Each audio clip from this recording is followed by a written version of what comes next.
Sir ନମସ୍କାର। ନମସ୍କାର। ଅନଫିଲ୍ଟର୍ଡ with ସୁରେଶର YouTube ଚ୍ୟାନେଲକୁ ଆପଣଙ୍କୁ ସ୍ୱାଗତ ଜଣାଉଛି। ଧନ୍ୟବାଦ। ଶୁଣାଯାଉଛି ଆପଣ ଜଣେ ବହୁତ ବଡ଼ ଏଚିଭର ବର୍ତ୍ତମାନ ହେଇଛନ୍ତି ସ୍ପୋର୍ଟସ୍ ଆଉ ଗେମ୍ସରେ। ତେଣୁକରି ମୁଁ ଜାଣିବାକୁ ଚାହିଁବି ଆପଣଙ୍କର ଜୀବନ କେମିତି ଥିଲା, ଜୀବନ ଶୈଳୀ କ'ଣ ଥିଲା, ଆଉ ଆଜି ଯେଉଁ ସ୍ଥାନରେ ଆସି ଆପଣ ପହଞ୍ଚିଛନ୍ତି ଏ ସ୍ଥାନରେ ଆପଣଙ୍କୁ ପହଞ୍ଚିବା ପାଇଁ କେତେ ଜଣ ସଂଘର୍ଷ କରିଥିଲେ, ଏ ସବୁ ଯାକ ଜିନିଷ ଉପରେ ଆପଣଙ୍କ ସହିତ ଆଜି ଆଲୋଚନା କରିବା। ଏବଂ ଦର୍ଶକ ବନ୍ଧୁ ଆପଣମାନଙ୍କୁ ସ୍ୱାଗତ। ବୈଭବ କୁମାର ତାଣ୍ଡିଙ୍କୁ ଆଜି ଆମେ ଅନଫିଲ୍ଟର୍ଡ ୱିଥ୍ ସୁରେଶରେ କାର୍ଯ୍ୟକ୍ରମରେ ତାଙ୍କୁ ଆଜି ଆମେ ନିମନ୍ତ୍ରଣ କରିଛୁ। ସିଏ ତାଙ୍କର ଜୀବନର ଯେଉଁ ସଂଘର୍ଷ, ଯାହା ସଫଳତା ପାଇଛନ୍ତି, ସିଏ ସବୁ ଆମ ଆଗରେ ଆଜି ସେ କହିବେ। ସାର୍, ଆପଣଙ୍କର ପ୍ରଥମ ପ୍ରଶ୍ନ ରହିବ, ଆପଣଙ୍କର ଜନ୍ମ କେଉଁଠି ହେଇଥିଲା? ମୋର ଜନ୍ମ କୋରାପୁଟ ଟାଉନରେ ହିଁ ହେଇଥିଲା। କୋରାପୁଟ ଟାଉନ? କୋରାପୁଟ ଟାଉନରେ। ଆଚ୍ଛା, କୋରାପୁଟ ଟାଉନରେ ଯେତେବେଳେ ଜନ୍ମ ହେଇଥିଲା, ଆଉ ତାମାନେ ଆପଣଙ୍କର ପଢ଼ାପଢ଼ି ସବୁ ଯାକ କୋରାପୁଟରେ ହିଁ ହେଇଥିଲା? ହଁ, ମୋର ପ୍ରାଇମେରୀଠୁ ଆରମ୍ଭ କରି କଲେଜ ପର୍ଯ୍ୟନ୍ତ ମୁଁ କୋରାପୁଟରେ ହିଁ ପଢ଼ିଛି। ଆଚ୍ଛା, ମାନେ ପୁରା ସ୍କୁଲରୁ ଆରମ୍ଭ କରି କଲେଜର ସରିବା ପର୍ଯ୍ୟନ୍ତ ଆପଣ କୋରାପୁଟରେ ହିଁ ପଢ଼ିଛନ୍ତି। ଆଉ ପାଠ ପଢ଼ି ସାରିଲା ପରେ ଆପଣ କିଛି ଚାକିରି କଲେ ନା କ'ଣ କଲେ? ହଁ, ମୁଁ ବିଏ ପାସ୍ କରିବା ପରେ, ବିଇଡ଼ି ପାସ୍ କରିବା ପରେ ମୁଁ ପ୍ରଥମେ ଗୁପ୍ତେଶ୍ୱର ହାଇସ୍କୁଲରେ ଆଚ୍ଛା 1993 ମସିହାରେ ସରକାରୀ ଚାକିରିରେ ଯୋଗ ଦେଇଥିଲି। ଆଚ୍ଛା, ତାମାନେ ଆପଣ ସରକାରୀ ଚାକିରିରେ ଯୋଗ ଦେଲେ ପ୍ରଧାନ ଶିକ୍ଷକ ବା ଶିକ୍ଷକ ହିସାବରେ ଆପଣ ସହକାରୀ ଶିକ୍ଷକ ରୂପେ ମୁଁ ଯୋଗ ଦେଇଥିଲି। ଗଭର୍ଣ୍ଣମେଣ୍ଟ ସ୍କୁଲରେ ଆପଣ ଟିଆରଡବ୍ଲ୍ୟୁ ହାଇସ୍କୁଲ ହାଇସ୍କୁଲ। ଯୋଗ ଦେଇଥିଲି। ଆଚ୍ଛା, ଆପଣଙ୍କର ଚାକିରି ଜୀବନରେ ଏମିତି ବହୁତ ଜାଗା, ଯାହା ଆପଣ କୁନ୍ଦୁରା, ମାଥିଲି, ଲମତାପୁଟ ଏମିତି ବହୁତ ଜାଗା ଆପଣ ବୁଲିଛନ୍ତି। ପ୍ରଧାନ ଶିକ୍ଷକ ହିସାବରେ ମଧ୍ୟ ଆପଣ ଶେଷରେ ଅବସର ନେଇଛନ୍ତି। ତାହେଲେ ସିଏ ହେଉଛି 2023 ମସିହାରେ ଆପଣ, ଯାହା ମୋ ପାଖରେ ଖବର ଅଛି, ଆପଣ 2023 ମସିହାରେ ଅବସର ନେଇଛନ୍ତି ଏଇ ଶିକ୍ଷକତାରୁ, ନା ଠିକ୍ କହୁଛି ମୁଁ? ହଁ, ଆପଣ ଠିକ୍ କହୁଛନ୍ତି। ଯେତେବେଳେ 2019ରେ ମୁଁ କୋଭିଡରେ ଆକ୍ରାନ୍ତ ହେଲି, ମୋର ଶରୀର ଦୁର୍ବଳ ହୋଇ ପଡ଼ିଲା। ଆଚ୍ଛା, ତ ମୁଁ ଠିକ୍ ଭାବରେ ଚଲାବୁଲା ମଧ୍ୟ କରିପାରିଲି ନାହିଁ। ତେଣୁ ଘରେ ମୋର ସହଧର୍ମୀ କହିଲେ ଯେ ଆପଣ ତ ପିଲାବେଳୁ ଖେଳ ପ୍ରତି ଆଗ୍ରହ, ଜିମ୍ ପ୍ରତି ଆଗ୍ରହ, ତେଣୁ ଆପଣ ଜିମ୍ କରିବାକୁ ଯାଆନ୍ତୁ। ଜିମ୍ କରିବାକୁ ଯାଆନ୍ତୁ। ଆଚ୍ଛା, ଜିମ୍ କଲେ ଦେହ ଟିକେ ସୁସ୍ଥ ରହିବ, ତେଣୁ ଜିମ୍ କରିବାକୁ ଯାଆନ୍ତୁ। ଆଉ ମୁଁ ତାଙ୍କର ପ୍ରରୋଚନାରେ ମୁଁ ଜିମ୍ କରିବା ପାଇଁ ଗଲି। ଆଚ୍ଛା, ତାହେଲେ ଶ୍ରେୟ ଆପଣ ଆପଣଙ୍କର ସହଧର୍ମୀକୁ ନିଶ୍ଚିତ ଭାବରେ ଦେବେ। ନିଶ୍ଚିନ୍ତ ଭାବରେ ସେ ମୋତେ ବହୁତ ସାହାଯ୍ୟ କରିଛନ୍ତି। ଆଚ୍ଛା, ଆପଣଙ୍କର ଯେଉଁ ଗେମ୍ସ ବା ୱେଟ୍ ଲିଫ୍ଟିଂ ବା ବେଞ୍ଚ ପ୍ରେସ୍ ଏଇସବୁ ଯାକ ଜିନିଷ ରେ ଆପଣ ଧୀରେ ଧୀରେ ଆଗେଇଲେ, ତାମାନେ ଚାକିରି ଥିଲା ବେଳେ ହିଁ ତା ଆଗରୁ ମଧ୍ୟ ଆପଣ ଏସବୁ ଯାକ ଜିନିଷ କରିଥିଲେ? 1993ରୁ ଆପଣ ବୋଧେ ଆରମ୍ଭ କଲେ? ହଁ, ମୁଁ 1993 ମସିହାରେ ସରକାରୀ ଚାକିରି ରୂପେ ଗୁପ୍ତେଶ୍ୱର ହାଇସ୍କୁଲରେ ମୁଁ ଜଏନ୍ କରିଥିଲି। ଆଉ ସେଠାରେ ଖେଳିବାର କୌଣସି ସୁଯୋଗ ନଥିଲା, ସ୍ପୋର୍ଟସର କୌଣସି ସୁବିଧା ନଥିଲା। ଆଚ୍ଛା, ଯେହେତୁ 1993 ମସିହା ବେଳକୁ ସେ ସମୟରେ ରାସ୍ତାଘାଟରେ ମଧ୍ୟ କୌଣସି ଗୁପ୍ତେଶ୍ୱର ଯିବା ପାଇଁ ରାସ୍ତା ନଥିଲା। ତ ସେଠାରେ ମୋତେ ଆଉ ଖେଳିବାର ସୁଯୋଗ ନଥିଲା। କିନ୍ତୁ ତା ଆଗରୁ ମୁଁ ସ୍ପୋର୍ଟସମ୍ୟାନ୍ ଥିଲି, ଭଲ ଫୁଟବଲ ଖେଳି ପାରୁଥିଲି, ଭଲ ହକି ଖେଳି ପାରୁଥିଲି, କଲେଜରେ ଚମ୍ପିଆନ୍ ମଧ୍ୟ ହେଇଛି। ଆଚ୍ଛା, କିନ୍ତୁ ଗୁପ୍ତେଶ୍ୱର ଗଲା ପରେ ଏସବୁ ବନ୍ଦ ହେଇଗଲା। କଲେଜରେ ଥିଲାବେଳେ ବା ସ୍କୁଲରେ ମଧ୍ୟ ଆପଣ ଫୁଟବଲ, ଆଉ କ'ଣ କହିଲେ, ଫୁଟବଲ, ହକି ଏସବୁରେ ଆପଣଙ୍କର ଆଗ୍ରହ ଥିଲା ଆଉ ଖେଳୁଥିଲେ ମଧ୍ୟ। କିନ୍ତୁ ଚାକିରି କଲା ପରେ ପରେ ଗୁପ୍ତେଶ୍ୱର ଯେତେବେଳେ ଆପଣଙ୍କର ପୋଷ୍ଟିଂ ହେଲା, ସେଇଠି ଆପଣଙ୍କର ଆଉ ଖେଳ ବନ୍ଦ ହେଇଗଲା। ଆଚ୍ଛା, ଗୁପ୍ତେଶ୍ୱର ପରେ ପରେ ଆପଣ ଅନ୍ୟାନ୍ୟ ଯେଉଁ ଜାଗାକୁ ଗଲେ? ଗୁପ୍ତେଶ୍ୱରରେ 10 ବର୍ଷ ରହିବା ପରେ ମୁଁ ଜୟପୁର ନିକଟସ୍ଥ ବ୍ରାହ୍ମଣପୁର ପାଖରେ ଟ୍ରାନ୍ସଫର ହେଲି। ସେଠାରେ 7 ବର୍ଷ ରହିଲି। ସେଠାରେ ମୋତେ ଖେଳିବାର କୌଣସି ସୁଯୋଗ ନଥିଲା। ସେଠାରୁ ମୁଁ କୁନ୍ଦରାକୁ ଗଲି। କୁନ୍ଦରାରେ ମଧ୍ୟ କୌଣସି ସୁଯୋଗ ନଥିଲା। ଆଚ୍ଛା, ତାପରେ ମୁଁ ମାତିଲି ଗଲି। ମାତିଲିରେ ସେଠାରେ ଆଗ୍ରହ ଥିବା 2 ଜଣ ଶିକ୍ଷକଙ୍କୁ ନେଇ ମୁଁ ଗୋଟେ ଜିମ୍ ସେଟ୍ କିଣି ନେଇ ଆସିଲି। ଜିମ୍ ସେଟ୍ ଆପଣ ନିଜେ କିଣିକି ନେଇ ଆସିଲି। ଆଚ୍ଛା, ଆଉ ସେମାନେ ମଧ୍ୟ ମୋତେ ସହଯୋଗ କଲେ। ଆଉ ଆମେ ସେଇ 3 ଜଣ ମିଶି ସେଠାରେ ଆମେ ଏକ୍ସରସାଇଜ୍ ଆରମ୍ଭ କଲୁ।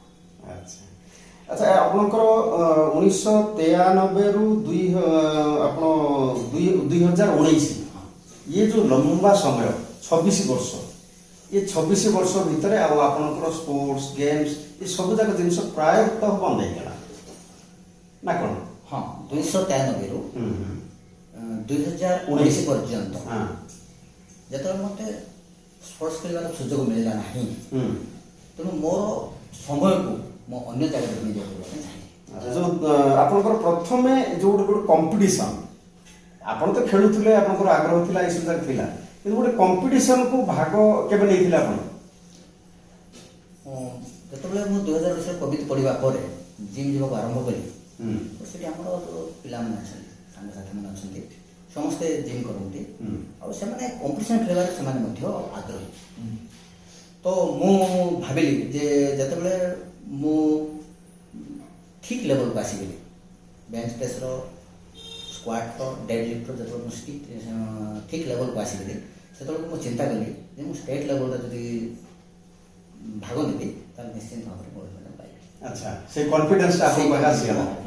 ଆଚ୍ଛା ଆଉ ମୁଁ ଷ୍ଟେଟ୍ ଲେଭେଲ ଯେତେବେଳେ ଅନୁସନ୍ଧାନ କଲି ଯେ ସେଠାରେ ମୁଁ ହିଁ ଫାଷ୍ଟ ହେବି ସେ କନଫିଡେନ୍ସଟା ମୋ ପାଖରେ ପଳେଇଥିଲା ତେଣୁ ମୁଁ ଗଲି 2022 ଷ୍ଟେଟ୍ ଲେଭେଲ ଆପଣ ସେମିତି ତ ଷ୍ଟେଟ୍ ଲେଭେଲକୁ ଯାଇନଥିବେ ଆପଣଙ୍କୁ କିଏ ତ ଗୋଟେ ପଠେଇଥିବେ ବା କୌଣସି ଗୋଟେ ଅନୁଷ୍ଠାନ ବା ଏମିତି କିଏ ଗୋଟେ ତ ପଠେଇଥିବେ ଷ୍ଟେଟ୍ ଲେଭେଲକୁ ଯିବା ପାଇଁ ହେଲେ ଡିଷ୍ଟ୍ରିକ୍ଟ ଲେଭେଲରେ ଭାଗ ନେବାକୁ ପଡ଼ିବ डिस्ट्रिक्ट लेवल रे हम जिम तरफ डिस्ट्रिक्ट लेवल रे गोटे कंपटीशन हेतला। अच्छा डिस्ट्रिक्ट लेवल जिम एमती गोटे किसी अनुष्ठान अछि हां हमर कोरापुट जिला एसोसिएशन पावर लिफ्टिंग एसोसिएशन अछि। अच्छा और से माने स्टेट को पिला मान को पठेवा पय गोटे कंपटीशन आयोजन करथिले और से कंपटीशन में भाग लेथिले और मते स्टेट लेवल खेबार सुयोग मिलथिला। बस तापर सेठी कोन हला आपनकर स्टेट लेवल रे मो जतबे खेलिली सेतबे मो प्रथम स्थान अधिकार करी नेशनल खेबार सुयोग पाइली। अच्छा और से समय बेंगलोर थारे नेशनल कंपटीशन हमारा नेशनल कंपटीशन जोग देवा पाए बोली इनवाइट करते। अच्छा त माने हमर डिस्ट्रिक्ट लेवल रे भी जे आपनकर एसोसिएशन अछि सेमती स्टेट लेवल रे अछि सेमती नेशनल लेवल रे अछि। हां नेशनल रे माने पावर लिफ्टिंग इंडिया अच्छा गोटे एसोसिएशन रही से एसोसिएशन रे खेलबा। अच्छा तापर कोन हला नेशनल लेवल रे जतले मो बेंगलोर थारे जतले मो बेस्ट लिफ्टर इंडिया आख्या पाइली सेतले मो सिलेक्शन हली जे कॉमनवेल्थ गेम रे मुखली माने इंटरेस्टेड जोटा आइतला बेंगलोर रहितला इंटरेस्टेड बेंगलोर रहितला और सेठी सिलेक्शन हला परे इंटर कॉन्टिनेंट मते खेलबा इंटर कॉन्टिनेंट। हां अच्छा कोडी जाइथि कॉमनवेल्थ गेम खेलबा पे मो साउथ अफ्रीका सन सिटी को जाइथि। वाह कॉमनवेल्थ गेम साउथ अफ्रीका। हां तो सेठरे मध्य मो प्रथम स्थान अधिकार बेस्ट लिफ्टर आख्या पाइथि।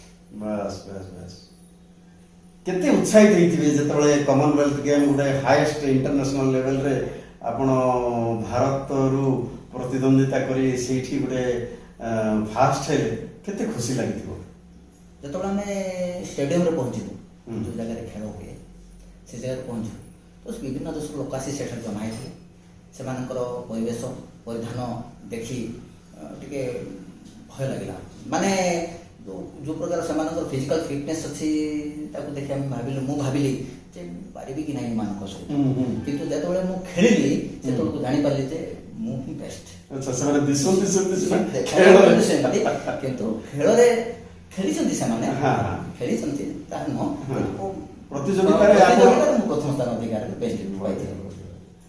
अच्छा ये जतो आपनकर इंदौर रे भी आपन गुडी खेलथिले। हां इंदौर रे ओवरऑल कंपटीशन हेतला माने कॉमनवेल्थ गेम रे पैसा ला परे गले इंदौर। हां अच्छा इंदौर रे ओवरऑल कंपटीशन हेतला ओवरऑल कंपटीशन अर्थ स्क्वाट बेंच प्रेस और डेड लिफ्ट ए तीनटा मिसे ओवरऑल कंपटीशन बोले कहा जाय। तो मसेठी भाग नेली हम ओडिसा तरफ और बेंच प्रेस रे मो मास्टर 2 एवं मास्टर 3 रो रेकॉर्ड ब्रेक करी नुआ रेकॉर्ड बहुत बढ़िया बहुत बढ़िया। अच्छा मु आ गोटे कथा वर्तमान कहबी जे ए जो गेम्स बा स्पोर्ट्स निश्चित भाव तो शारीरिक ठीक रहइबो किंतु आपनकर परिवार रे केते जण समस्ते मो परिवार रे सर्वमोटे 7 जण 2 दुईटी पो तीनोटी छियो। अच्छा ତ ଏଇମାନଙ୍କ ମଧ୍ୟରେ ଏମାନଙ୍କର ଖେଳ ପ୍ରତି କାହାର ଆଗ୍ରହ ନାହିଁ। ଆଚ୍ଛା ଆପଣଙ୍କୁ ଦେଖିକି ମଧ୍ୟ ସେମାନଙ୍କର ସେମିତି ଆଗ୍ରହ ସେମାନଙ୍କର ଖେଳ ପ୍ରତି ଆଗ୍ରହ ନାହିଁ। ଆଚ୍ଛା ଆପଣଙ୍କ ଆଗ୍ରହ ତାଙ୍କୁ ଜମେଇଥିଲେ କି ନା? ମୋତେ ଦେଖି ସେମାନେ ଆଗ୍ରହ ହେବା କଥା, କିନ୍ତୁ ତାଙ୍କର ଅନ୍ୟ ଦିଗରେ ଆଗ୍ରହ ଅଛି।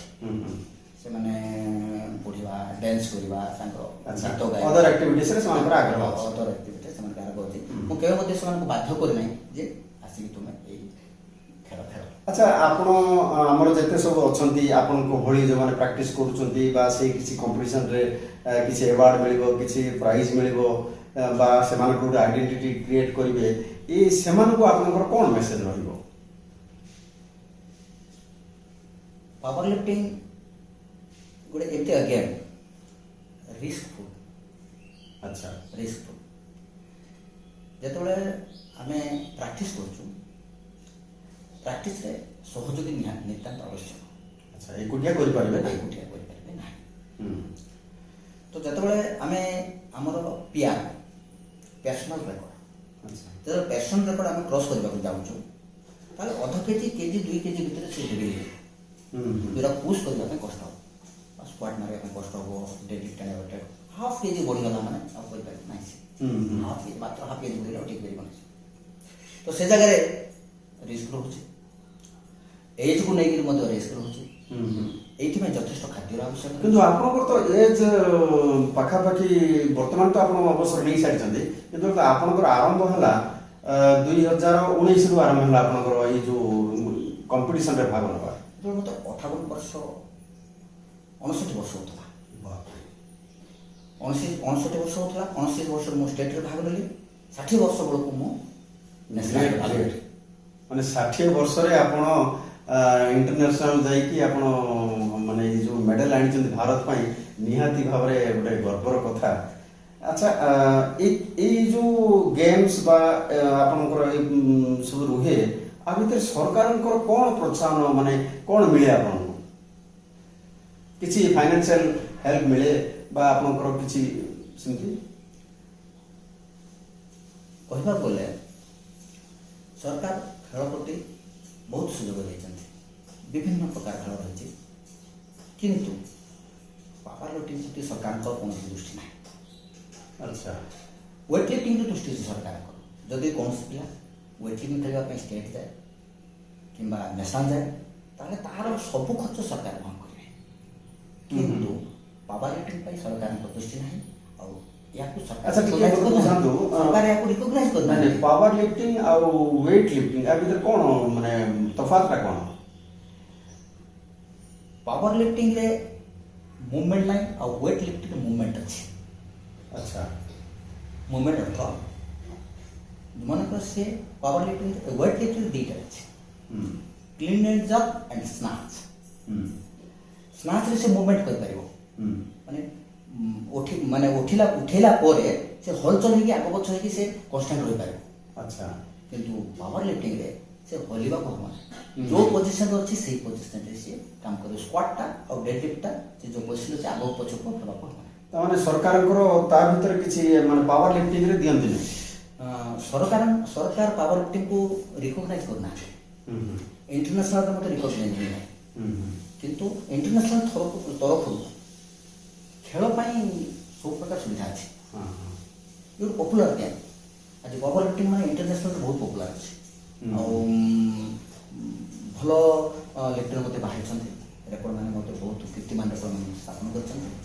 ଭାରତରୁ ମଧ୍ୟ ଆମର ବହୁତ ଭଲ ରେକର୍ଡ ମାନେ ସୃଷ୍ଟି ହେଇଛି। ଆଉ ମୁଁ କମନୱେଲ୍ଥ ଯାଇକି ମଧ୍ୟ ବେଷ୍ଟ ଲିଫ୍ଟର ଇଣ୍ଡିଆ ପାଇଛି। ଆଚ୍ଛା ଏଇ ଆ ଭିତରେ ସରକାରଙ୍କର କୌଣସି ପ୍ରୋତ୍ସାହନ ନାହିଁ କହିଲେ, ତାମାନେ ଏତେ ଯେଉଁ ଦୂର ବା ଏତେ ଗେମ୍ସରେ ଆପଣ ଭାଗ ନେଇଛନ୍ତି, ଏତେ ଯେଉଁ ଆମେ ଦେଖୁଛୁ ଏତେ ପ୍ରକାରର ମେଡାଲ, ଆପଣଙ୍କର ସିଲ୍, ଏସବୁ ଯାକ ଆପଣଙ୍କୁ ସମ୍ମାନିତ କରାଯାଇଛି। ପର୍ବରେ ମଧ୍ୟ କୋରାପୁଟ ଜିଲ୍ଲାର ଆପଣଙ୍କୁ ସମ୍ମାନିତ କରାଯାଇଛି। ଏ ସବୁ ଯାକ କରିବାରେ ଆପଣଙ୍କୁ ଆର୍ଥିକ ହିସାବରେ କୌଣସି ସୁବିଧା ମିଳିନାହିଁ?